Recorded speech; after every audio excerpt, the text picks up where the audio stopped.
മകള് പോയ ശേഷം ഒരു അന്വേഷണവും നടത്തിയില്ലേ? എവിടെയാണെന്നും എങ്ങനെയാ ജീവിക്കുന്നതെന്നൊക്കെ? അങ്ങനെ ഒരു മകള് ജനിച്ചില്ലെന്ന് കരുതിക്കൊണ്ട് ജീവിക്കാനാ ആഗ്രഹിച്ചത്. പക്ഷേ ബന്ധുക്കളും പരിചയക്കാരും ഒക്കെ ഇടയ്ക്കിടെ ഓരോന്നൊന്ന് പറയും. രജിസ്റ്റർ വിവാഹം കഴിച്ച് കൊല്ലത്ത് താമസിക്കുകയാണെന്നും ഒരു ആൺകുട്ടി ഉണ്ടായെന്നും ആദ്യം കേട്ടു. പിന്നെ കുറെ കാലം കഴിഞ്ഞ് ആരോ പറഞ്ഞു അവൻ ചത്തുപോയെന്നും അവൾ വേറെ ആരും കൂടി കഴിയുകയാണെന്നും. ഇതറിയുന്നത് എത്ര വർഷം മുമ്പായിരുന്നു? 3-4 വർഷമായി കാണും. 86-ൽ. അങ്ങനെ വ്യക്തമായിട്ട് പിന്നീടൊന്നും കേട്ടിട്ടില്ല?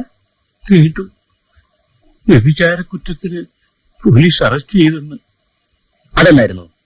ഏതാണ്ട് 2 കൊല്ലം മുമ്പാണെന്ന ഓർമ്മ. എവിടെ വെച്ചാ? കൊല്ലത്ത് തന്നെ ഏതോ ഹോട്ടലിൽ നിന്ന്.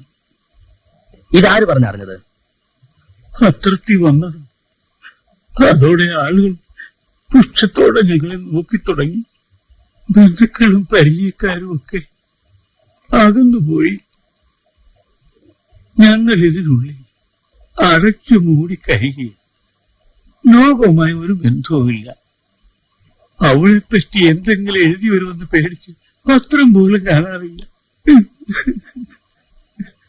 ശപിക്കപ്പെട്ട 2 ആത്മാക്കളാ ഞങ്ങൾ.